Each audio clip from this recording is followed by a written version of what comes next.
ஸ்தோத்திரமே ஸ்தோத்திரமே மறவாமல் செலுத்துகிறே. ஸ்தோத்திரமே ஸ்தோத்திரமே மறவாமல் செலுத்துகிறே. உயிர் பிழைத்தே உதவி பெற்றே உயிருள்ளவரை துதிப்பே. உயிர் பிழைத்தேன் உதவி பெற்றே உயிருள்ளவரை துதிப்பே. தகப்பனாக இதுவரையும் தோளின் மீதே சுமந்து வந்தீர். தகப்பனாக இதுவரையும் தோளின் மீதே சுமந்து வந்தீர். தந்தையே உந்தயவார்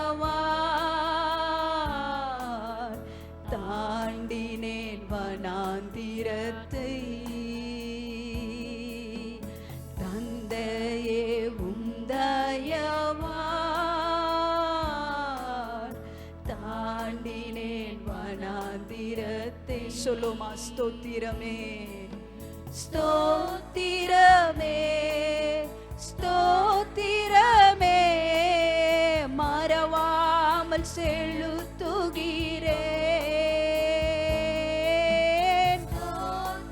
சொல்லுமா மக்கு நன்றி அப்பா. எங்களுக்கு ஜீவன் தந்தீரே, உயிர் கொடுத்தீரே, எங்களை பிழைக்க பண்ணினீரே.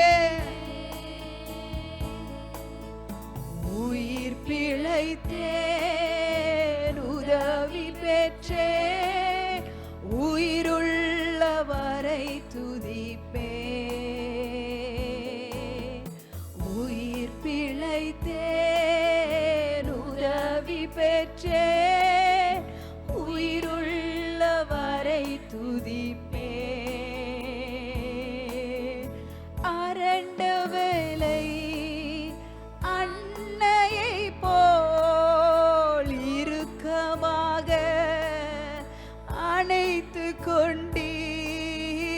அரண்ட வேலை அன்னையை போல் இறுக்கமாக அணைத்து கொண்டீர். இருளெல்லாம் விலக்கி விட்டீர். அழுகையை நிறுத்தி விட்டீர். இருளெல்லாம் விலக்கி விட்டீர். அழுகையை நிறுத்தி விட்டீர். ஸ்தோத்திரமே ஸ்தோத்திரமே மறவாமல் செலுத்துகிறேன். பரிசுத்தரே உம்மை நாங்கள் உயர்த்துகிறோப்பா. துதிக்கின் மத்தியில் வாசம் பண்ணுகிறவரே உம்மை நாங்கள் உயர்த்துகிறோப்பா. இந்த ஜீவனை காப்பாற்றினீரே, உயிர் கொடுத்தீரே, உயிரை பிழைக்க செய்தீரே. உயிர் உள்ளவரை உம்மை ஆராதிப்பதற்கு உயர்த்துவதற்கு நீர் எங்களுக்கு கிருபை பாராட்டுவீராக. உயிர் பிழைத்தேன் உதவி பெற்றே உயிருள்ளவரை துதிப்பே. தனிமையிலே நண்பனை போல் நெடுந்தூரமு உடன் நடந்தீர். தனிமையிலே நண்பனை போல் நெடுந்தூரமு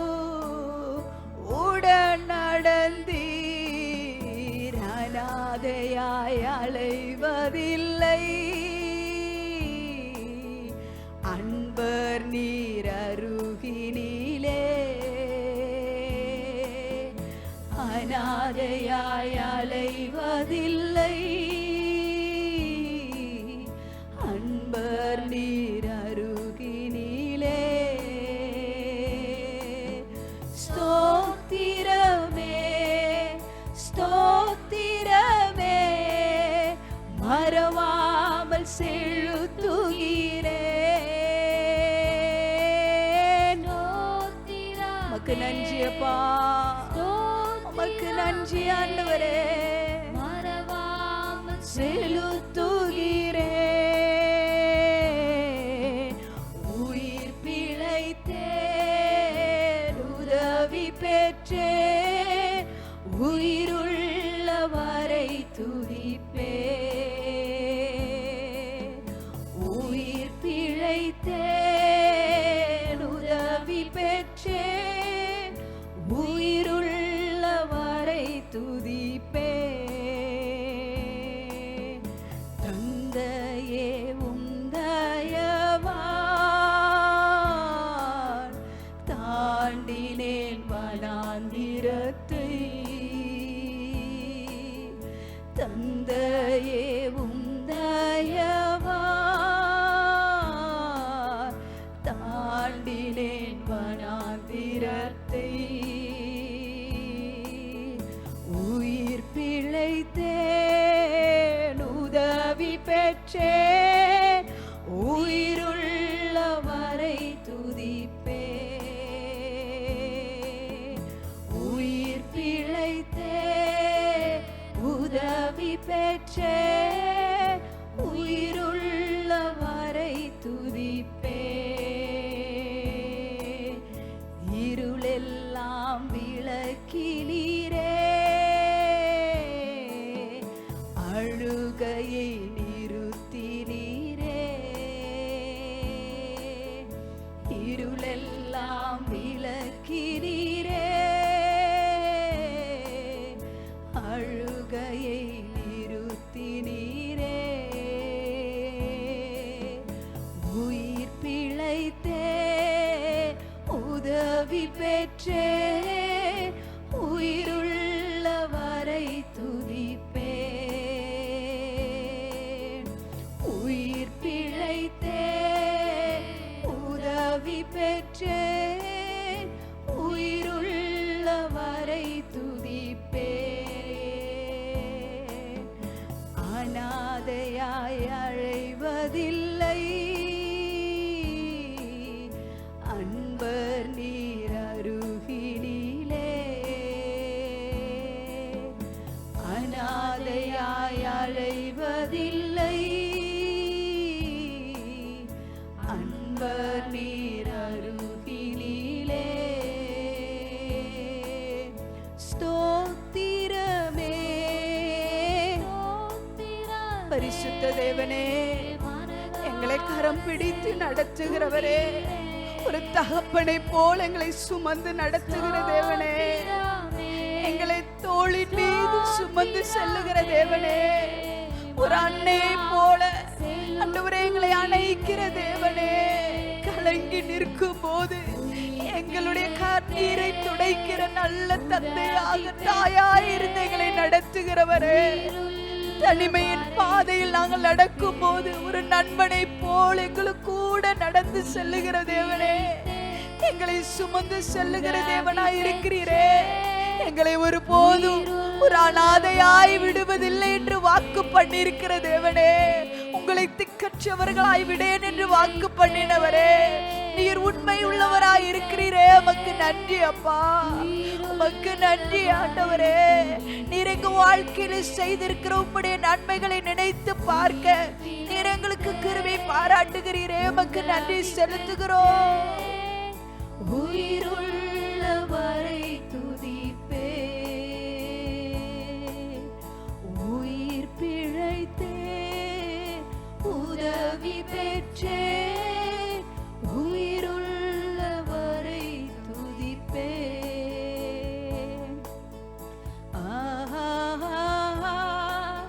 அல்லேலூயா, அல்லேலூயா, அல்லேலூயா.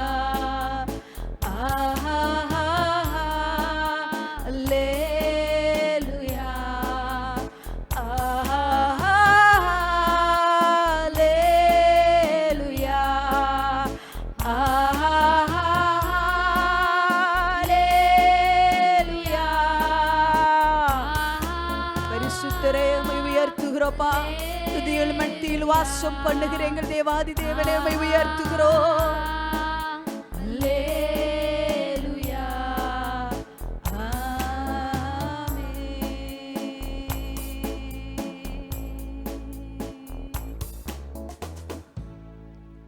ஹல்லேலூயா.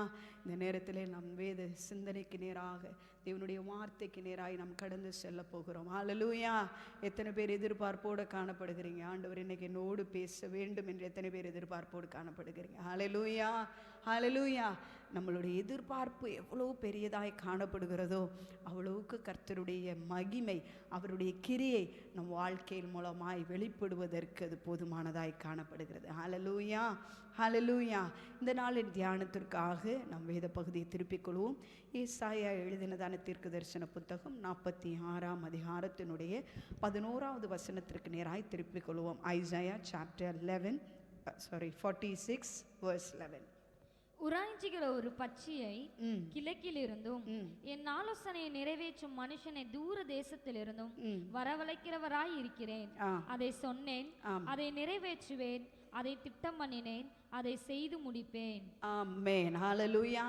ஒவ்வொரு நாட்களும் நம்ம ஒவ்வொரு வாரமும் இந்த மாதம் தொடங்கினதிலிருந்தே கர்த்தர் நமக்கு வாக்குத்தத்தமாய் கொடுத்ததான வார்த்தை தான். ஆமென். கடந்த வாரம் நாம் பார்த்தோம், அதை சொன்னேன், அதை நிறைவேற்றினேன் என்று பார்த்தோம். இந்த வாரம் நாம் பார்க்க போவது, அதை திட்டம் பண்ணினேன், அதை செய்து முடிப்பேன். ஹல்லேலூயா, ஹல்லேலூயா. கர்த்தர் திட்டம் பண்ணினதை கர்த்தர் நிறைவேற்றி முடிப்பதற்கு அவர் போதுமானவராயிருக்கிறார். ஹல்லேலூயா, ஹல்லேலூயா. அநேக சமயங்களில் மனிதர்கள் திட்டங்கள் நிறைய போடுவாங்க. இதை செய்யணும், அதை செய்யணும், அப்படி பண்ணணும், இப்படி பண்ணணும். ஒரு பெற்றோர் எடுத்துட்டா தன்னுடைய பிள்ளைங்களுக்கு இப்படியெல்லாம் பண்ணணுன்ற ஆசைகள் அவங்களுக்கு இருக்கும். திட்டம் போடுவாங்க, ஆனால் அந்த திட்டத்தை என்ன செய்ய முடியாது? நிவர்த்தி செய்ய முடியாது. பிள்ளைங்க நினைப்பாங்க, நல்லா படிக்கணும், நல்ல மார்க் வாங்க, நல்லா அச்சீவ் பண்ணணும், பெற்றோருக்கு கீழ்ப்படிதலாக இருக்கணும், கர்த்தருக்கு பயப்படணும்லாம் நினைப்பாங்க. ஆனால் திட்டம் மட்டும்தான் நடக்கும். அதுக்கப்புறம் செயலாக்கம் என்ன செய்யப்பட முடியலை, பண்ண முடியல. நம்மளை சுற்றி இருக்கும் நண்பர்களாக இருக்கலாம், உற்றார் உறவினர்களாக இருக்கலாம், நம்மளை குறித்த நல்ல திட்டங்களாக இருக்கலாம், தீய திட்டங்களாக இருக்கலாம். நிறைய காரியங்களை திட்டம் போடுவாங்க. ஆனால் அதையெல்லாம் என்ன செய்ய முடியாது? செய்ய முடியாத இடத்துல என்ன செய்வாங்க? நிற்பாங்க. ஆனால் இன்னைக்கு கர்த்தர் நம்மளோடு எதை பேசுகிறார் என்றால், அதை திட்டம் பண்ணினேன். எதை திட்டம் பண்ணினேன்? தேவனுடைய வார்த்தையை நிறைவேற்றுவதற்கு அவர் திட்டம் பண்ணினாராம். அதை அவர் என்ன செய்வாராம்? செய்து முடிக்கிறவராய் இருக்கிறார். ஹல்லேலூயா. எபிரேயர் எழுதினதான புத்தகத்தினுடைய 12ஆம் அதிகாரத்தினுடைய 1வது வசனத்தை நாம் பார்க்கிறோம்.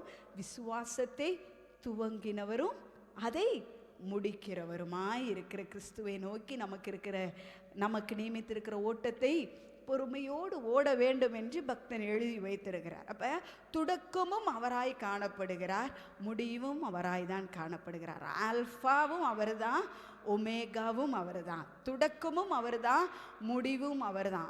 ஆரம்பமும் அவர் தான், இறுதியும் அவராய் காணப்படுகிறார். ஹல்லேலூயா.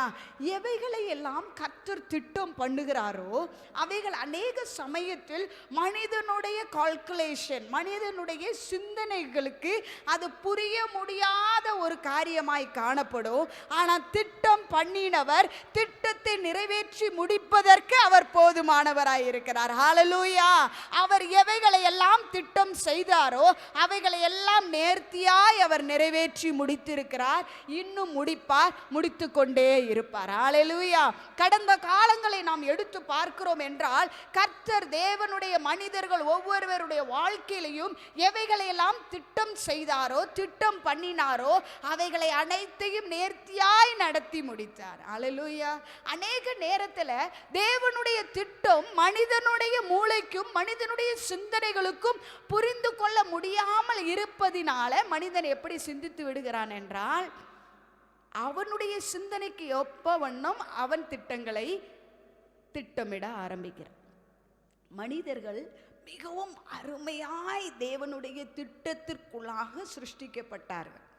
ஆதியாகமத்தில் முதல் பகுதியில் நாம் பார்க்கிறோம், தேவன் நான் ஏன் இந்த மனுஷர்களை சிருஷ்டித்தேன் என்று மனஸ்தாபப்படுகிற ஒரு இடம் உண்டாயிற்று. அந்த இடம் என்ன என்று உங்கள்கிட்ட கேட்டால் எல்லாருடைய மனசுல அது என்னன்னு ஓடும்? பாபேல் கோபுரம் அப்படின்னு அழகாக சொல்கிறீங்க. பாபேல் கோபுரம் என்று உங்கள் மனசில் கரெக்டாக வந்துச்சுல. ஏன்னா தேவன் மனிதர்களை தேவ திட்டத்தை நிறைவேற்றுவதற்காக தேவன் சிருஷ்டித்தார். ஆனால் மனிதனுக்கு அவனுக்கு நிறைய இந்த மூளை இருக்குது தெரியுமா? அது சில கிராமங்கள் தான் இருக்குது. ஆனால் அந்த கிராமம் பண்ணுற வேலை பெரிய வேலை. ஆனால் அந்த மூளையை வைத்து நிறைய காரியங்களை செய்யலாம். அது என்ன செய்யுது? தேவனுக்கு எதிராகவே, தேவனை காட்டிலும் தேவனுடைய உன்னதங்களிலும் உயரத்திலும் உயர வேண்டும் என்கிற எண்ணம் மனிதர்களுக்குள்ளாய், மனிதன் பாவம் செய்து சாபத்திற்கும் பாவத்திற்கும் மனிதன் உட்பட்ட போது அவனுக்கு எப்பயுமே இந்த ஒரு டெண்டன்சி, பாவத்திற்குள்ளாய் விழப்பட்ட அந்த சத்துருவானுடைய சிந்தனை மனுக்குலத்திற்குள்ளாகவும் காணப்படுகிறது.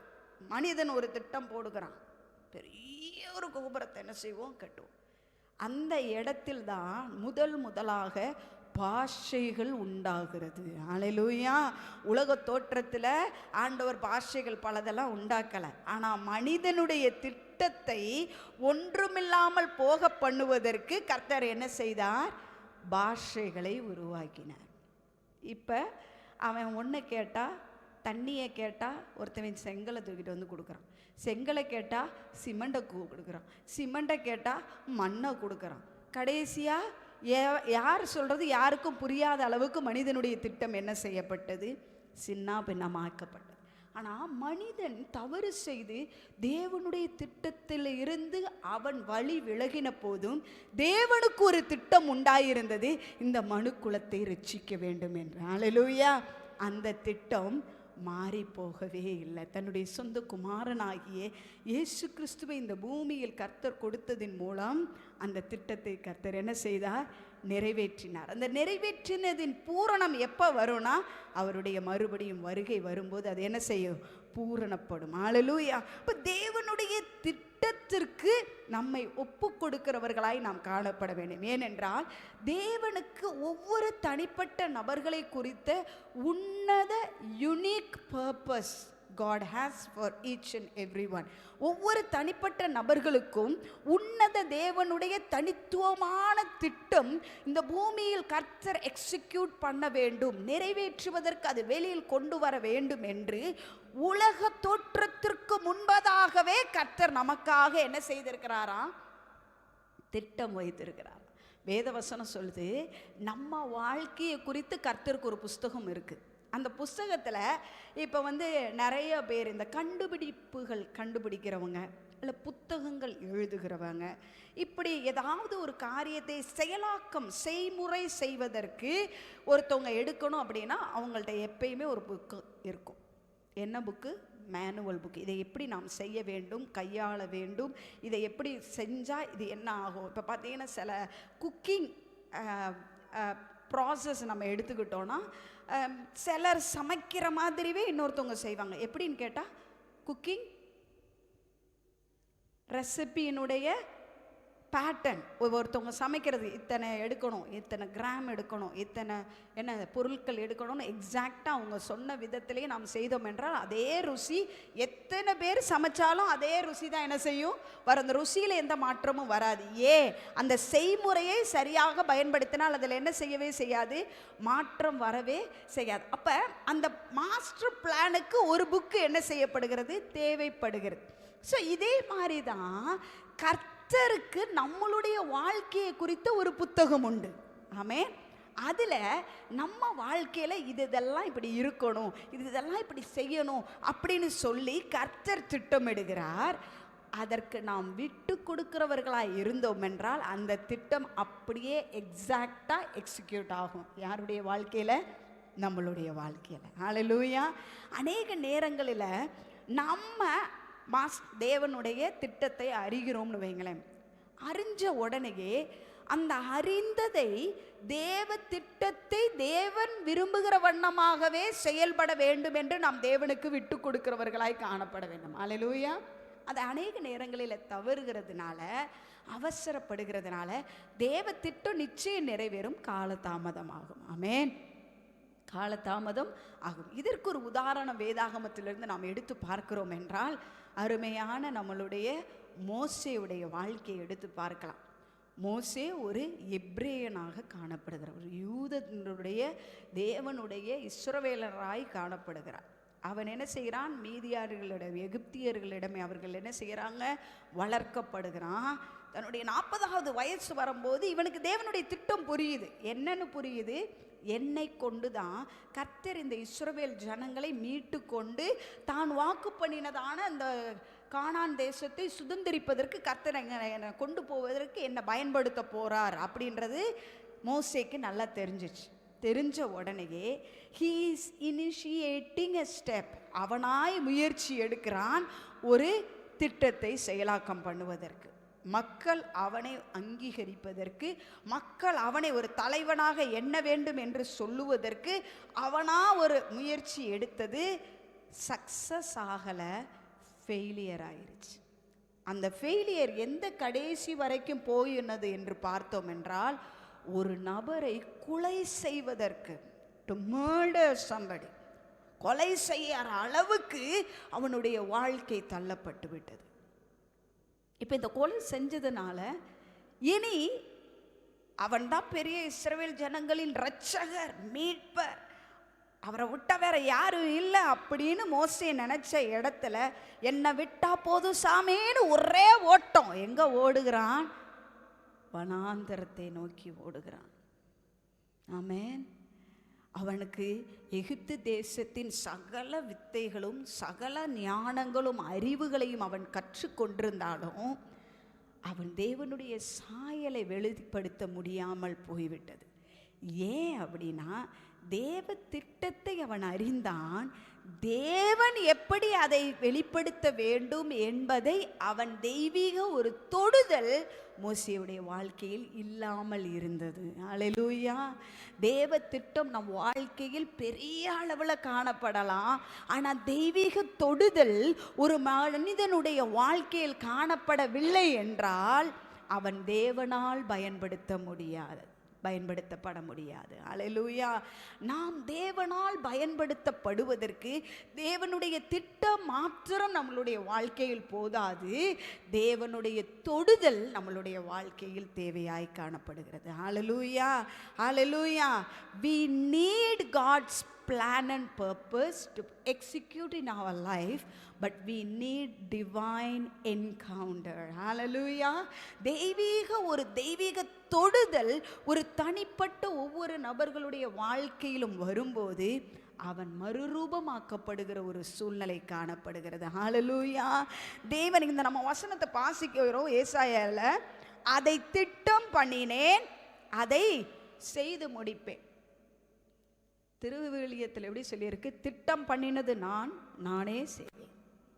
ஆமென். திட்டம் பண்ணினது யாரா? கர்த்தர். இப்போ நம்மளுடைய வாழ்க்கையிலலாம் எப்படின்னா, திட்டம் அவர் பண்ணுவார், நம்ம செஞ்சு முடிப்போம். ஆனால் கர்த்தர் எதை நம்ம வாழ்க்கையில் எதிர்பார்க்கிறார் என்றால், திட்டமும் அவரே பண்ணணும், அவரே செய்து முடிக்கிற இடத்தில் நாம் அவருக்கு ஒரு பாத்திரமாக, அவர் பயன்படுவதற்கு ஒரு பாத்திரமாய் நம்மையே அர்ப்பணிக்க வேண்டும் என்று கர்த்தர் விரும்புகிறார். மோசேயுடைய வாழ்க்கையில் கர்த்தர் தன்னை பயன்படுத்துவதற்கு, தன்னை ஒரு பாத்திரமாய் தேவனுடைய கரத்தில் தன்னை ஒப்பு கொடுப்பதற்கு அவனுக்கு 40 ஆண்டுகள் எடுத்தது தேவ திட்டத்தை அவனுடைய வாழ்க்கையில் நிறைவேற்றுவதற்கு. ஹல்லேலூயா, ஹல்லேலூயா. மோசேயுடைய வாழ்க்கை, அவனுக்கு தேவ திட்டம் தெரிந்தாலும் தேவ திட்டத்திற்கு தன்னை அர்ப்பணிப்பதற்கு. இப்போ ஆண்டவர் மோசேயோடு பேசுகிறார். முட்செடியின் மூலமாக யார் பேசுகிறார்? தேவன் பேசுகிறார். பேசும்போது தேவனுடைய சத்தத்தை கேட்கிற மோசே உடனே, இதுக்கு முன்னாடி மோசேயுடைய லைஃப் எடுத்து பார்த்தீங்கன்னா, ஐ கேன் டூ, என்னால் முடியும், என்னால் சாதிக்க முடியும், நான் செஞ்சிருவேன், நான் தான் இந்த இஸ்ரவேல் ஜனங்களை காப்பாற்ற போகிறேன் என்ற மனநிலையில் இருந்த மோசேயுடைய வாழ்க்கை என்னைக்கு அவன் உடைக்கப்பட்டானோ, என்றைக்கு அவன் என்னால் முடியாது என்கிற இடத்தில் வந்தானோ, அன்னைக்கு ஆண்டவர் சொன்னார், இப்போதான் நீ சரியான ட்ராக்ல வந்திருக்கப்பா. உன்னால் முடியாதுன்றது எனக்கு தெரியும், ஆனால் உனக்குள்ளே இருக்கிற நான் அதை செய்து முடிக்க வல்லவராய் இருக்கிறேன். ஹல்லேலூயா, ஹல்லேலூயா. அநேக சமயங்களில் தேவ திட்டத்தை நம்மளுடைய முயற்சியை கொண்டு நாம் செய்ய நினைக்க எடுக்கும் முயற்சிகள் தான் தோற்று போகுதே தவிர தேவ திட்டம் ஒருபோதும் தோற்று போவது இல்லை. ஹல்லேலூயா. அநேக சமயங்களில் நாம் நினைக்கிறோம் தேவ திட்டம் தோற்று போகிறது என்று. ஆனால் அப்படி இல்லவே இல்லை. தேவ திட்டம் நிறைவேறுது, அதை செயல்படுத்துகிற நம்ம போடுற பிளான்ஸ் தான் அது என்ன செய்யுது, ஃபெயிலியர்ஸ் ஆகுது. எப்போ வரைக்கும் தெரியுமா? நம்மளையே முழுமையாய் தேவனுடைய கரத்தில் ஒப்படைத்து, இனி என்னுடைய ஆசைப்படி என்னுடைய விருப்பத்தின்படி அல்ல, உங்கள் விருப்பத்தை உங்கள் சித்தத்தை நீங்கள் விரும்புகிற வண்ணமாய் நீங்கள் அதை எங்கள் வாழ்க்கையில் செய்யுங்க என்று ஒரு மனிதன் ஒப்பு கொடுக்கும்போது அவனுடைய வாழ்க்கை முழுவதுமாய் மாறுகிறது. மோசேயுடைய வாழ்க்கையில் ஒரு பகுதியில் தன்னால் முடியும் என்று நின்னா, இப்போ ஒரு பகுதி வந்துருச்சு, என்னால் முடியவே முடியாது. யோசிங்க, இஸ்ரவேல் ஜனங்களை யாரை கொண்டு மீட்க வேண்டும் என்று கர்த்தர் விரும்பினார்? மோசேயை கொண்டு மீட்கணும்னு ஆண்டவர் விரும்பினார். ஆனால் மோசேக்கு அதில் விருப்பம் இல்லை. மோசேக்கு அதில் விருப்பம் இல்லை. அதனால கர்த்தர் மீட்பை கொடுத்தார். ஆனால் அதை பயன்படுத்துவதற்கு மோசேக்கு ஒரு அசிஸ்டன்ட் தேவைப்பட்டுச்சு. யாரு? ஆரோன் தேவைப்பட்டுச்சு. ஆரோனுக்கு தேவை அந்த இடத்துல இருந்துச்சா? நான் நினைக்கிறேன் இல்லை. ஏன்னா ஆண்டவர் சொல்கிறாரு, மோசே நான் உன்னை பயன்படுத்த போகிறேன். எங்கே? தோற்று போய் ஓடி வந்த பார்த்தியா? எந்த இடத்துல உன்னால் இனி வாழ முடியாதுன்னு ஓடி வந்த பார்த்தியா? எந்த இடத்துக்கு நான் இனி திரும்பி போகவே மாட்டேன்னு சொல்லி நீ ஓடி வந்த பார்த்தியா? எந்த இடத்தின் மக்களை என்ன அவங்க ஏற்றுக்கிற மாட்டார்கள் என்று உடைந்து எந்த மக்களுக்காய் நீ போராடினிய அந்த மக்களே உன்னை வெறுத்தாங்க பார்த்தியா? அவங்கள்ட்ட இருந்து நீ மறைவதற்கு ஓடி ஒளிஞ்சில, அதே இடத்திற்கு உன்னை கொண்டு போய் உன்னை நான் பயன்படுத்துவதற்கு நான் போதுமானவராக இருக்கிறேன் என்று கர்த்தர் மோசேயோடு பேசும்போது மோசேக்கு மேலே நம்பிக்கை இல்லை. அல்லேலூயா.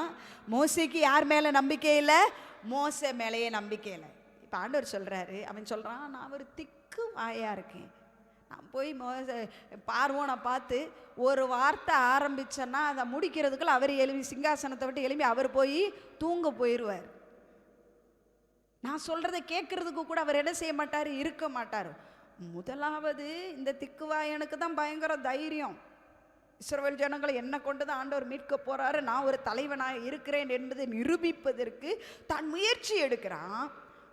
என்னைக்கு அவனுடைய பாத்திரம் தேவனுடைய சமூகத்துக்கு முன்பதாக உடைக்கப்பட்டதோ அப்போ அவன் புரிந்து கொள்ளுகிறான், நம்மளை வச்சு ஒன்றும் இல்லை.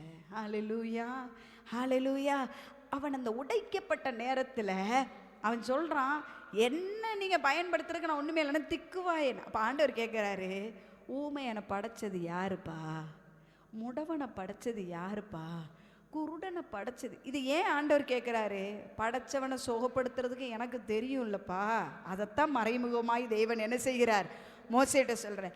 மோசே அக்செப்ட் பண்ணியிருந்தானா மோசையை ஆண்டவர் ஒன்று அவனுடைய திக்குவாயிலிருந்தே பயன்படுத்தி இருக்கலாம், அல்லது அதிலிருந்து சுகத்தையும் கர்த்தர் என்ன செய்திருக்கலாம், கொடுத்துருக்கா. ஆனால் மோசேக்கு விசுவாசம் என்ன தெரியுமா? எனக்கு ஒரு அசிஸ்டண்ட்டு வேணும். ஆண்டவர் சொல்கிறார், ஓகே, உனக்கு அவ்வளவுக்கு தன்னம்பிக்கை இல்லைன்னா என் திட்டத்தை நான் எக்ஸிக்யூட் பண்ணணும், அதுக்கு ஓகே, வி வில் ஆட் ஆரோனையும் நம்ம இதுக்குள்ளே, உன்னுடைய அண்ணனாகிய ஆரோனை இதுக்குள்ளே என்ன செஞ்சுக்கிறோம், ஆட் பண்ணிக்கிறோம் அப்படின்னு சொல்லி ஆண்டவர் ஆட் பண்ணார். இப்போ தேவ திட்டம் மாறிச்சா ஆட்கள் மாறினார்களா? ஆட்கள் தான் மாறினாங்க, ஆட் ஆனாங்களே தவிர தேவ திட்டம் தேவன் சொன்ன மாதிரி நேர்த்தியாய் தேவன் என்ன செய்தார், நிறைவேற்றி கொடுத்தார். ஹல்லேலூயா, ஹல்லேலூயா. அதுதான் நம்பர்ஸ் என்னாகமத்தில் சொல்லப்பட்டிருக்கு, பொய் சொல்ல தேவன் ஒரு மனிதன் அல்ல, மனமாற அவர் ஒரு மனுபுத்திரனும் அல்ல, அவர் சொன்னதை செய்யாமல் இருக்கிற தேவன் அல்லவே அல்ல. ஹல்லேலூயா. அவர் திட்டம் பண்ணினதை அவர் நிறைவேற்றுவதற்கு வல்லவராய் இருப்பதினால தான் அவர் திட்டமே போடுறார். ஹல்லேலூயா.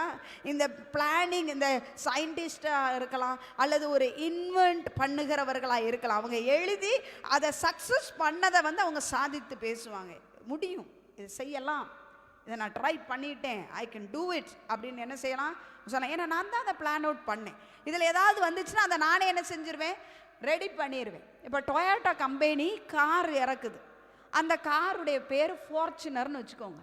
ஓகே, இந்த ஃபார்ச்சுனர் அல்லது இனோவா காரை டொயோட்டா கம்பெனி தயார் பண்ணுது. இனோவா கம்பெனியில் இனோவா காரில் ஒரு ப்ராப்ளம் வருது, அல்லது ஃபார்ச்சுனர் காரில் ஒரு ப்ராப்ளம் வருதுன்னா மாருதி சுசுக்கியால் அதை சரிப்படுத்த முடியாது. அதுவும் ஒரு கார் கம்பெனி தான். ஆனால் இதனுடைய நுணுக்கங்களை அறிந்தது யாரு? தயாரித்த கம்பெனி. எந்த கம்பெனி? டொயோட்டா. ஹல்லேலூயா. இதே மாதிரி தான் கர்த்தர் நம் வாழ்க்கையை குறித்து திட்டம் யார் போடுறா? கர்த்தர் போட்ட திட்டம் நிறைவேற்றுவதற்கு அதில் என்ன காம்ப்ளிகேஷன் வந்தால் அவருக்கு தெரியும். ஹல்லேலூயா. அதில் நம்ம வருத்தப்பட வேண்டிய தேவையில்லை. ஆனால் மோசே போல நாம் அவருடைய திட்டத்தை நம்ம எக்ஸிக்யூட் பண்ணுவதற்கு போனோம்னா தான் அதில் என்ன செய்ய முடியும்? தோல்விகளை பார்க்க முடியும். ஹல்லேலூயா. நம்ம இந்த இரவு வேளையில் கர்த்தர் நம்மளோடு இடைபடுவது, கர்த்தரே திட்டம் பண்ணி கர்த்தரே அதை செய்து முடிக்கிற ஒரு தேவன். ஹல்லேலூயா. நிறைய ப்ராஜெக்ட்ஸை நம்ம பார்க்குறோம், ஆரம்பிக்கப்பட்டிருக்கும், ஆனால் அது என்ன செய்யாது? முடிவுக்கு வந்திருக்காது. ஆனால் ஆண்டவர் நம்மளை பார்த்து இந்த நாளில் என்ன சொல்கிறாருன்னா, நம்மளுடைய வாழ்க்கையை குறித்து கர்த்தர் எவைகளையெல்லாம் திட்டம் பண்ணி ஆரம்பித்திருக்கிறாரோ அவைகளை முடிப்பதற்கு கர்த்தர் போதுமானவராக இருக்கிறார். ஹல்லேலூயா. இந்த திட்டம் நிறைவேற்றுவதற்கு we need a team work. Amen. Individual man show காமிக்க முடியாது கர்த்தருக்கு. கர்த்தருடைய பிளானை இந்த பூமியில் எக்ஸிக்யூட் பண்ணுவதற்கு he needs people. தேவனுக்கு நபர்கள் அல்லது மனிதர்கள் தேவை.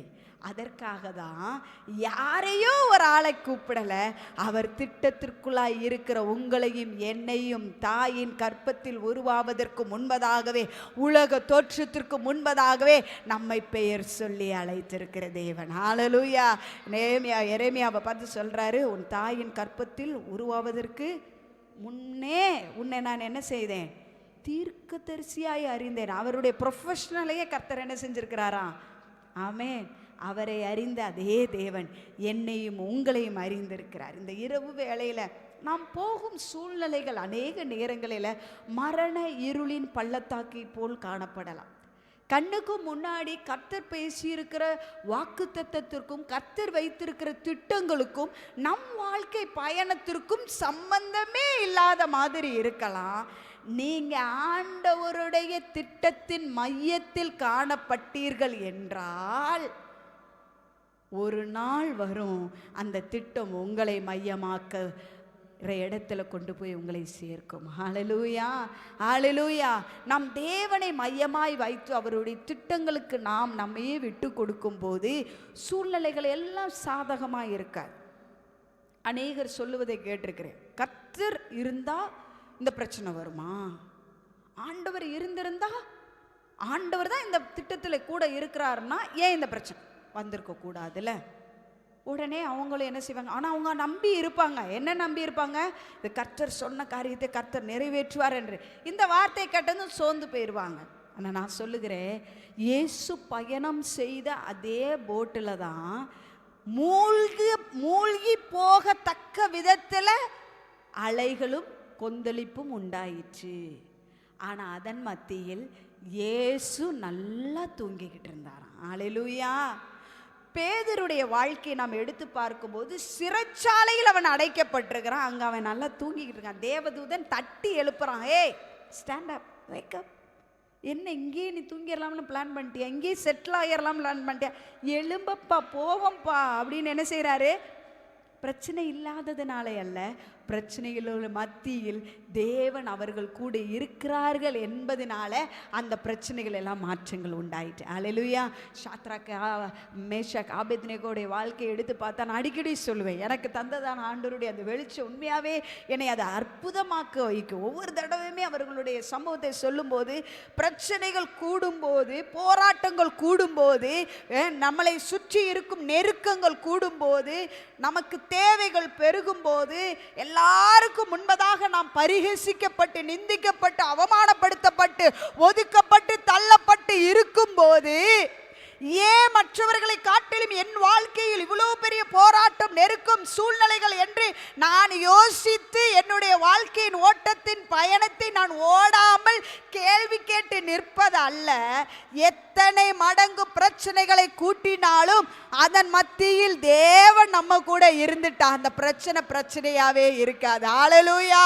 சாத்ராக், மேஷாக், ஆபேத்நேகோ என்பவர்களுடைய பிரச்சனை 7 மடங்கு தீச்சூளைக்குள்ளாய் அவர்கள் தள்ளப்பட்டாலும் அவங்களுக்கு ஏசிக்குள்ள நடந்த மாதிரி தான் இருந்துச்சு. ஹல்லேலூயா.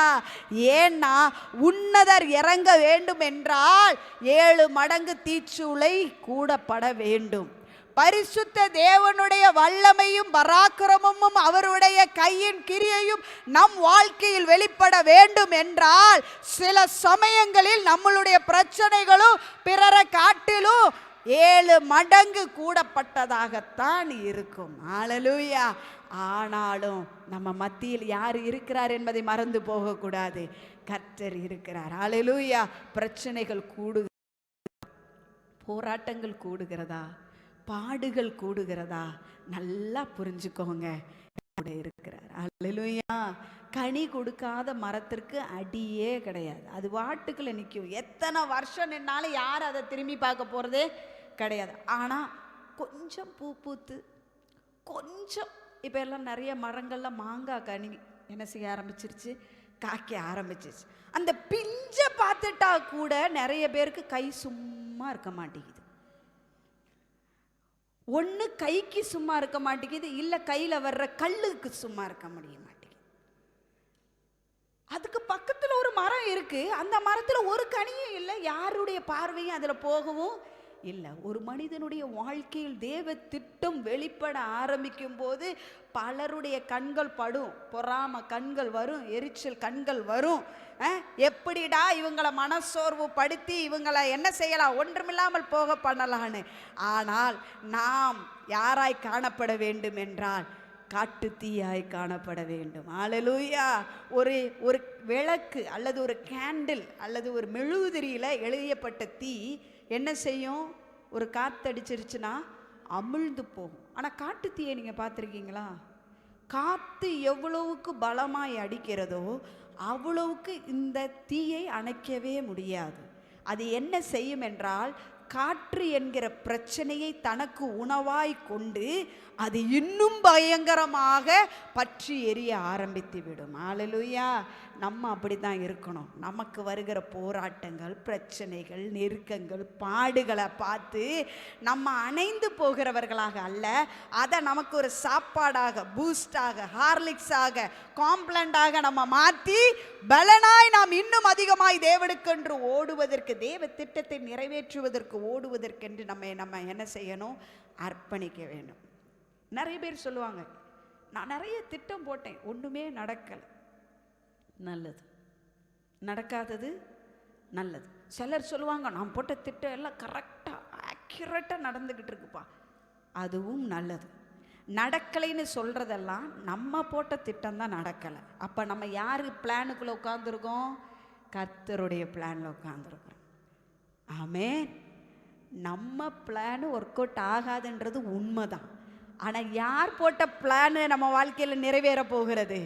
கர்த்தர் போட்ட பிளான். இன்னைக்கு யாரெல்லாம் சோர்ந்து போயிருக்கிறீங்களோ, ஐயோ இந்த சூழ்நிலைகளில் இத்தனை ஆண்டுகளாய் ஜெபிக்கிறோமே, இத்தனை காரியங்களிலே எனக்கு பதில் கிடைக்கலையே, இதில் என்ன ஒரு மாற்றம் வரும் என்று நம் கலங்கி போயிருக்கிற நம்மளுடைய வாழ்க்கையில் ஆண்டவர் சொல்கிறாரு, உங்கள் திட்டம் ஃபெயிலியர் ஆனது உண்மை தான், அதில் நீ அப்படியே முங்கி போய் உட்கார்ந்துராத. என் திட்டத்தை நான் உன் வாழ்க்கையில், உன்னுடைய ஊழியத்தில், உன் குடும்பத்தில், உன்னை நம்பி கொடுத்திருக்கிற ஒவ்வொரு விஷயத்திற்கு நான் எதை திட்டம் பண்ணினனோ அதை செய்து முடிக்க நான் வல்லவர் என்று கர்த்தர் நம்மளோடு இடைப்படுகிறார். கர்த்தருக்கு ஒரு நல்ல ஒரு கரத்தட்டு கொடுப்போமா? ஆண்டவர் நல்லவர். நம்மளுடைய வாழ்க்கையில் அவருடைய திட்டத்தை நம்ம வாழ்க்கையில் எக்ஸிக்யூட் பண்ணுவதற்கு கர்த்தர் விரும்புகிறார். ஹல்லேலூயா, ஹல்லேலூயா. அநேக சமயங்களில் நம்ம சோர்ந்து போய் விடுகிறோம், தளர்ந்து போய்விடுகிறோம். ஏன் எங்களுடைய திட்டங்கள் நிறைவேற மாட்டேங்குது? ஆண்டவருடைய வார்த்தை இப்படி சொல்லுகிறது.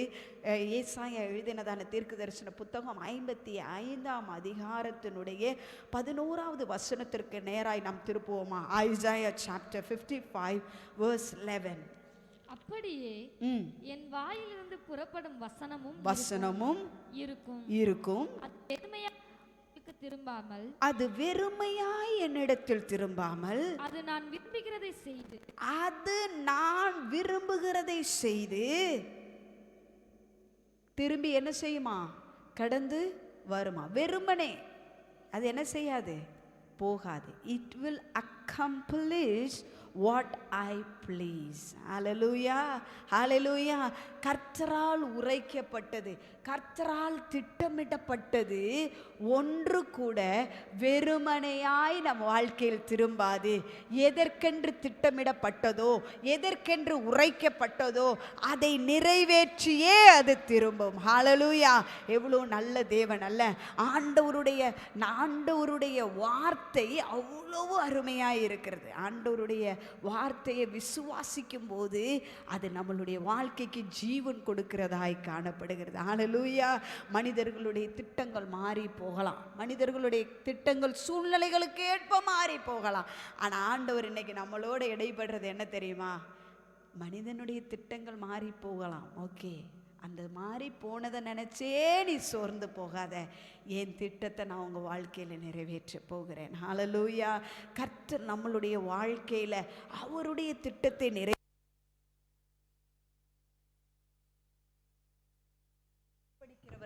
காணப்பட வேண்டும் என்று கர்த்தர் விரும்புகிறார். நம்மையே ஒப்பு கொடுக்கிறவர்களாக கர்த்தர் விரும்புகிறார். ஹalleluya, ஹalleluya. கர்த்தர் பெரியவர், அதிசயங்களை செய்கிற தேவனாய் இருக்கிறார். ஹalleluya, ஹalleluya. நம்ம வாழ்க்கையில் எவைகளையெல்லாம் கர்த்தர் செய்ய வேண்டும் என்று நினைக்கிறாரோ அவைகளையெல்லாம் நேர்த்தியாய் செம்மையாய் செய்து முடிக்கிற தேவன். ஹalleluya. ஆபிரகாம் 25 ஆண்டுகள் காத்திருந்தான். தாவீது 15 ஆண்டுகள் காத்திருந்தான் சிங்காசனத்தில் வந்து அமர்வதற்கு. யோசேப்பு 13 ஆண்டுகள் காத்திருந்தான். அவனுடைய சோதனையின் கட்டம் மாறி தேவனுடைய திட்டம் அவன் வாழ்க்கையில் நிறைவேறுவதற்கு. இயேசு கிறிஸ்து 3 ஆண்டுகள் 30 ஆண்டுகள் தன் ஊழிய 30 ஆண்டுகள் தன்னுடைய ஊழியத்திற்காய் காத்திருந்தார். அடுத்தது பார்த்தீங்கன்னா 3 நாட்கள் மரணத்திலிருந்து ஜெயித்தெழும்புவதற்கு காத்திருந்தார். ஆனால் காத்திருந்த ஒவ்வொரு நாட்களும் வீணாய் போகவில்லை. தேவ திட்டத்தை அது இந்த பூமியில் நிறைவேற்றினது. ஹalleluya. அன்னாள் பல ஆண்டுகளாக அழுது கொண்டிருந்தார். ஆனால் அந்த அழுகையின் காலத்தை கர்த்தர் என்ன செய்தார்? மாற்றி கொடுத்தார். தேவ திட்டத்தை நிறைவேற்றும் ஒரு தீர்க்கதரிசியை அவளுக்கு ஒரு சந்ததியாக கொடுத்தார். ஆபிரகாமுக்கு ஈசாக்கை கொடுத்தார். யாக்கோபினுடைய பிள்ளைகளை 12 கோத்திரங்களாக உயர்த்தி கர்த்தர் நியமித்து வைத்தார். தேவ திட்டத்தை தேவன் பரிபூரணமாய் எக்ஸிக்யூட் பண்ணுவதற்கு தேவன் விரும்புகிற ஒன்றே ஒன்று, நாம் அவருடைய கரத்தில் நம்மளுடைய வாழ்க்கையை ஒப்பு கொடுக்க வேண்டும் என்று கர்த்தர் விரும்புகிறார். ஹalleluya. சவுல் தாவீதை அழிப்பதற்கு திட்டம் பண்ணினான். ஆனால் தாவீதை ராஜாவாக நிறுத்துவதற்கு கர்த்தர் திட்டம் பண்ணினார். ஹalleluya. யாருடைய திட்டம் நிறைவேறினது? தேவ திட்டம் நிறைவேறினது. ஹalleluya. தேவ திட்டம் நிறைவேறுவதற்கு தாவீது ஒப்பு கொடுத்தான் அவனுடைய வாழ்க்கை. மேபி நம்மளை காட்டி கொடுக்குறவங்க அல்லது நம்மை அழிக்க நினைக்கிறவர்கள் எதிர்பார்க்கும் முடிவு உடனே நம்ம வாழ்க்கையில் நடக்கலைன்னு அவங்க காத்துட்ருக்கலாம். அவங்க காத்துட்ருக்கிற நேரத்தில் தேவ திட்டம் நம் வாழ்க்கையில் நிறைவேறிவிடும். ஹalleluya, ஹalleluya. அவங்க எதிர்பார்த்துக்கிட்டே இருந்தாங்க. சவுல் யுத்தத்தில் மரித்து போனான். ஆனால் தாவீதை தேவன் சிங்காசனத்தில் அமர பண்ணினார். தேவ திட்டத்தை தேவன் என்ன செய்தார்? நிறைவேற்றினார். ஹalleluya. மோசேயுடைய வாழ்க்கை முடியும்னு ஆரம்பித்தான், முடியாதுன்னு நிறுத்தினான். தேவன் தனக்கு முடியும் என்று அவனுடைய வாழ்க்கையை பயன்படுத்தினார். இன்று உங்களுடைய வாழ்க்கையிலும் அநேக தோல்விகள் காணப்படலாம். மேபி ஆண்டவருக்கு பிரியமில்லாத அநேக காரியங்களை செய்து ஆண்டவர் இனி என்னை நம்ப முடியாது, நான் அவருக்கு பிரியமில்லாத இடத்துல நான் நிற்கிறேன், இனி எப்படி ஆண்டவர் என்ன பயன்படுத்த முடியும் என்ற கேள்வியில் கூட நீங்க காணப்படலாம். ஆனால் இந்த இரவு இந்த நேரத்தில் நாம் நம்மையே ஒப்பு கொடுத்து, ஆண்டவரே உம்முடைய திட்டத்திற்கு நான் என்னை அர்ப்பணிக்க விரும்புகிறேன். நீர் விரும்புகிறதை என் வாழ்க்கையில் நீர் நிறைவேற்றுவதற்கு செய்வதற்கு என்னைவே நான் அர்ப்பணிக்கிறேன் என்று நான் இருதயம் உடைக்கப்பட்ட நிலைமையில் எந்த இடத்தில் நான் தவறினனோ, எந்த இடத்தில் தேவனுடைய அன்பை விட்டு வழி விலகினனோ, அந்த இடத்திற்கு நான் மறுபடியும் திரும்பவும் கடந்து வந்து இனி என்னால் ஒன்றும் கூடாது, இனி உம்மால் கூடுமப்பா என்று நாம் அவருடைய சமூகத்தில் வந்து காணப்பட்டோம் என்றால், அவருடைய பாதத்தில் விழுந்தோம் என்றால், நம்மை மறுபடியும் பயன்படுத்துவதற்கு அவர் போதுமானவராய் இருக்கிறார். மனிதர்கள் வேணா நமக்கு வாய்ப்பு கொடுக்காம இருக்கலாம், சான்ஸ் கொடுக்காம இருக்கலாம். ஆனால் கர்த்தர் காத்திருக்கிறார் நமக்கு வாய்ப்பை கொடுத்து தேவ திட்டத்தை நம் வாழ்க்கையின் மூலமாய் நிறைவேற்றுவதற்கு. அப்படியே நம் கண்களை மூடுவோமா? இந்த நாளில் தேவனுடைய வார்த்தையை போல நாம் சோர்ந்து போய் காணப்படலாம், பலகீனப்பட்டு காணப்படலாம், நெருக்கப்பட்டு காணப்படலாம், உடைக்கப்பட்ட நிலைமையில் நாம் காணப்படலாம். இந்த நேரத்தில் ஆண்டவர்கிட்ட சொல்லுவோம், ஆண்டவரே உங்கள் அன்பை விட்டு நான் வழி விலகி நிற்கிறப்பா, தவறி நிற்கிறப்பா. உங்கள் திட்டத்திற்கு சத்ருவானவர்களோ மற்றவர்களோ தடையா இல்லை, நான் தான் என் வாழ்க்கைக்கு தடையா இருக்கிறேன் என்பதை உணர்ந்து கொள்ளுகிறப்பா. இந்த நேரத்தில் என்னுடைய குறைகளை உணர்ந்து உங்கள் பாதத்தில் அர்ப்பணிக்கிறேன். நீங்கள் என்னை ஒரு விசை கூட பயன்படுத்துவீராக, ஒரு விசை கூட பயன்படுத்துவீராகப்பா. பரிசுத்த தேவன் எங்களை ஒரு விசை கூட கழுவி எங்களை பரிசுத்தப்படுத்துவீராக. உங்கள் உன்னத திட்டத்தை செய்வதற்கு ஆண்டவரே இயேசு கிறிஸ்து தன் இஷ்டத்தை செய்வதற்கு இந்த பூமிக்கு வரலையே, பிதாவின் சித்தத்தை செய்வதற்கு இந்த பூமியில் வந்தது போல எங்களையே நாங்கள் அர்ப்பணிக்கிறோம். ஆண்டவரே எங்களே ஒரு விசை நாங்கள் அர்ப்பணிக்கிறோப்பா. தேவ மகிமை எங்களை சூழ்ந்து கொள்ளுவதாக, தேவ கரம் எங்களை தாங்குவதாக. டாடி உங்களை துக்கப்படுத்தினது உண்டப்பா, வேதனைப்படுத்தினது உண்டப்பா, உங்க மனதை கஷ்டப்படுத்தின நாட்கள் எங்களுக்கு உண்டப்பா. உங்க திட்டம் எங்க வாழ்க்கையில நிறைவேறலையே என்று உங்களை ஏங்க பண்ணின நாட்கள் எங்க வாழ்க்கையில உண்டப்பா. எங்களை ஒரு விசை கூட கழுவி பரிசுத்தப்படுத்துவீராக. மோசையை போல நாங்க அவசரப்பட்டது உண்மை. ஆண்டவரே பாபேல் கோபுரத்தை கட்டின மனிதர்களைப் போல உங்க மனதை விசனப்படுத்தி மனிதர்களை எதற்கு சிருஷ்டித்தோம் என்று நீங்க வேதனைப்பட்டது உண்மை. அநேக சூழ்நிலைகளில் எங்க வாழ்க்கையும் அப்படிதான் காணப்படுகிறது. ஏன் எங்களை நீர் சிருஷ்டித்தீர் என்று நீங்க கேள்வி கேட்கிற இடத்துல கூட நாங்க காணப்பட்டிருக்கலாம்ப்பா. ஒரு விஷயம் எங்களையே அர்ப்பணிக்கிறோம் ஆண்டவரே, எங்களையே அர்ப்பணிக்கிறோம்ப்பா. உங்க திட்டம் எங்க வாழ்க்கையில் பரிபூரணமாய் நிறைவேறுவதற்கு எங்களையே அர்ப்பணிக்கிறோம் ஆண்டவரே, அர்ப்பணிக்கிறோம்ப்பா. உங்க ஊழியத்தை நீங்க எங்களை நம்பி தந்திருக்கிற உங்க தெய்வீக திட்டம் வெளிப்படுவதற்கு நாங்க ஒரு தடையாய் காணப்படாதபடிக்கு எங்களை நீர் பயன்படுத்துவீராக, எங்களை நீர் பயன்படுத்துவீராக, பயன்படுத்துவீராகப்பா, பயன்படுத்துவீராக. உங்க பரம திட்டம் எங்க வாழ்க்கையில் பரிபூரணமாய் நிறைவேறுவதாக டாடி, நிறைவேறுவதாகப்பா, நிறைவேறுவதாகப்பா, நிறைவேறுவதாக. என் திட்டம் சிறியதே, உம் நோக்கம் பெரியதே. என் திட்டம் சிறியதே, உம் நோக்கம் பெரியதே. உம் சித்தப்படியே என்னை நடத்திடுமே, உம் சித்தப்படியே என்னை நடத்திடுமே. இயேசுவே என்னை அர்ப்பணிக்கின்றேன், முற்றுமாய் என்னை அர்ப்பணிக்கின்றேன். இயேசுவே என்னை அர்ப்பணிக்கின்றேன், முற்றுமாய் என்னை அர்ப்பணிக்கின்றேன். மனுஷரை நான் நம்பவில்லை, உம்மை மட்டும் நம்புகிறேன்.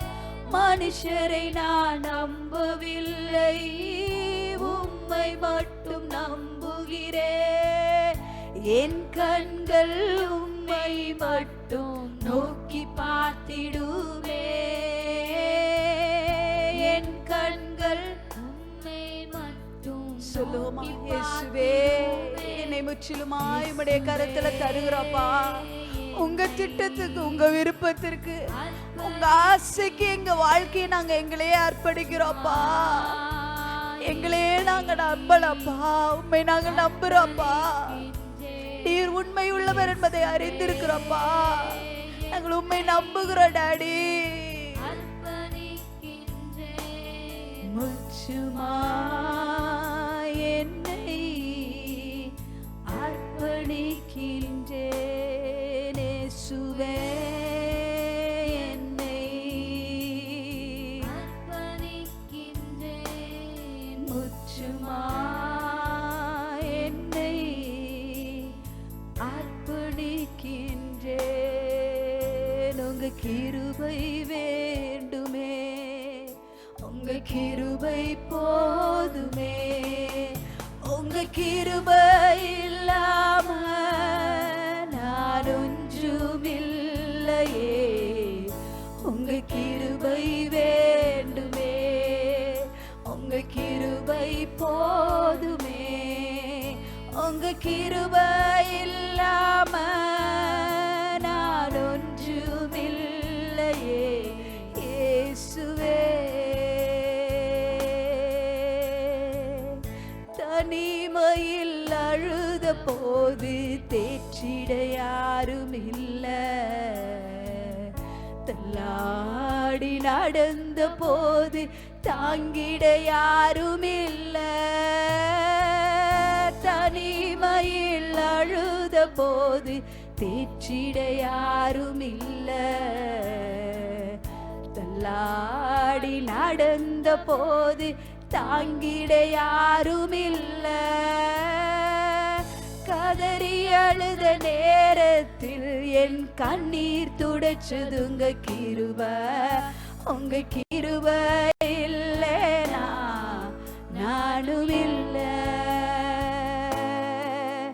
உங்க கிருபை இல்லைனா நானும் இல்ல.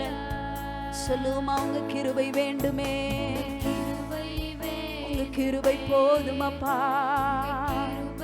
ஓ, நீர் மாத்திரம் போதும். நீர் வேண்டுமப்பா, நீர் வேண்டுமே. உங்க கிருபை வேண்டுமே, உங்க கிருபை போதுமே. உங்க கிருபை இல்லாம நான் ஒன்றுமில்லையே. இயேசுவே, நான் என்று சொல்ல எனக்கொன்றுமில்ல.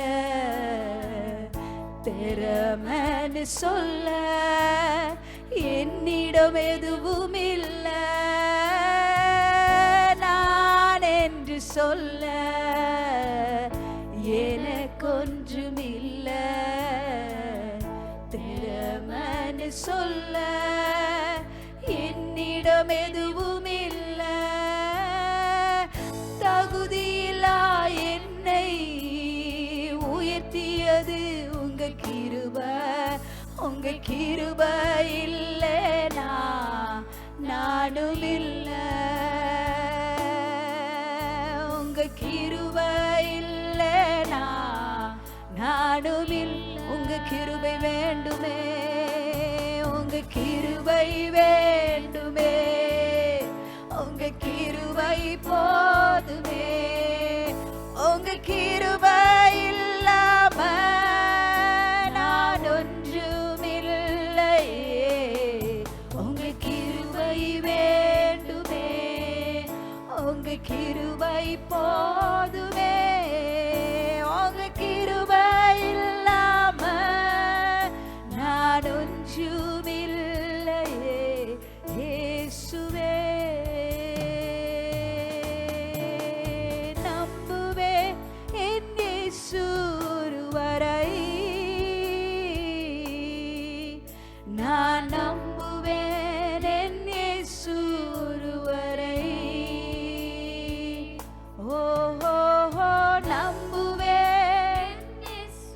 தேவ திட்டம் நம் வாழ்வை நிறைவேறுவதற்கு நம்ம மேல வைக்கிற நம்பிக்கை அல்ல, 100க்கு 100 நம் கர்த்தர் மேல வைப்போமா?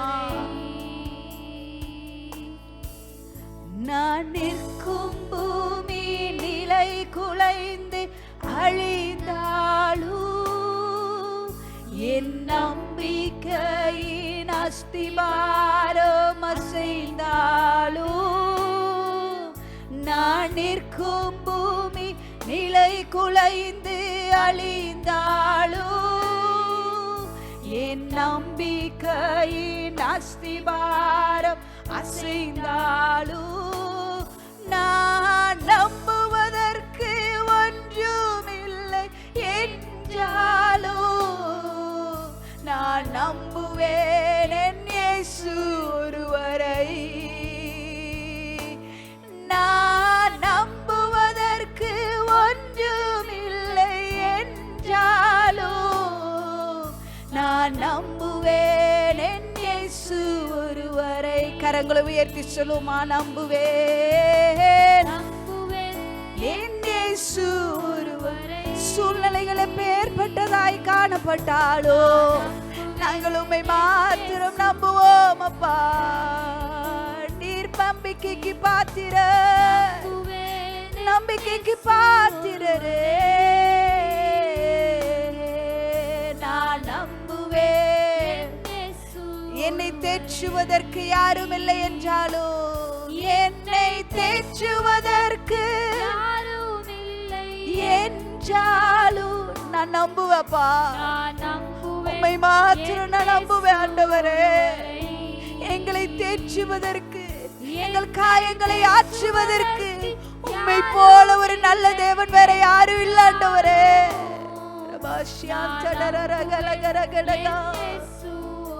சொல்லுவோமா? நம்புவேன், நம்புவேன் நீர் ஒருவர் மாத்திரம்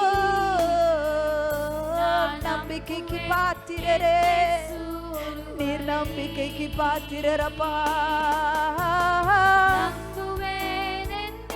நம்பிக்கைக்கு பாத்திரரே.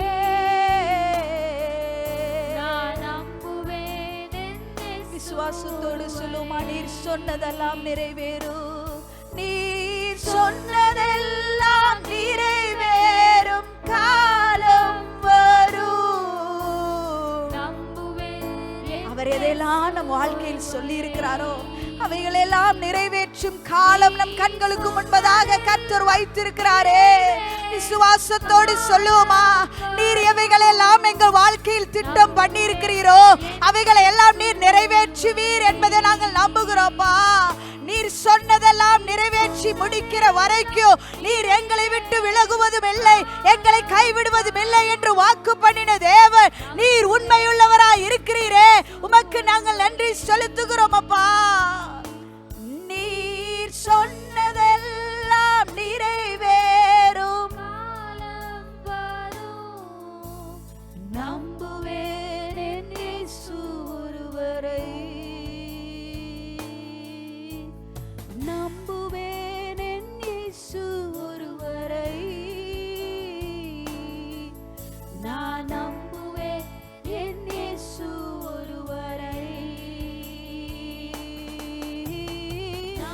நாங்கள் உம்மை மாத்திரம் நம்புகிறோம்ப்பா. நீர் திட்டம் பண்ணினதை நீர் நிறைவேற்றி முடிப்பதற்கு வல்லவர் என்பதை நாங்கள் உம்மை நம்புகிறோம் ஆண்டவரே. நீர் உரைத்த உம்முடைய நல் வார்த்தை எங்க வாழ்க்கையில் நிறைவேறுகிறதற்காய் நன்றி செலுத்துகிறோம் அப்பா. எவைகளெல்லாம் சொன்னீரோ அவைகளெல்லாம் செய்வேன் என்று வாக்கு பண்ணியிருக்கிறீரே, உமக்கு நன்றி செலுத்துகிறோம் அப்பா. நீர் எங்களோடு கூட இருந்து நீர் செய்யும் காரியம் பெரியதா இருக்கும் என்று சொல்லி இருக்கிறீங்களே. நீர் சொல்லி இருக்கிற ஒவ்வொரு வாக்கு தத்தங்களையும் வார்த்தைகளையும் நாங்கள் நினைவு கூறுகிறோம். நீர் உண்மை உள்ள தேவனாய் இருக்கிறீரே, வாக்கு மாறாதவராய் இருக்கிறீரே, சொன்னதை நிறைவேற்றுகிற தேவனாய் இருக்கிறீரே. நீர் சொன்னவைகளை நிறைவேற்றி முடிக்கிற வரைக்கும் நான் உன்னை விட்டு விலகுவதும் இல்லை, உன்னை கைவிடுவதும் இல்லை என்று வாக்கு பண்ணின தேவனுடைய பிரசன்னம் எங்களை ஆட்கொள்ளுகிறதற்காய் நன்றி செலுத்துகிறோம் அப்பா.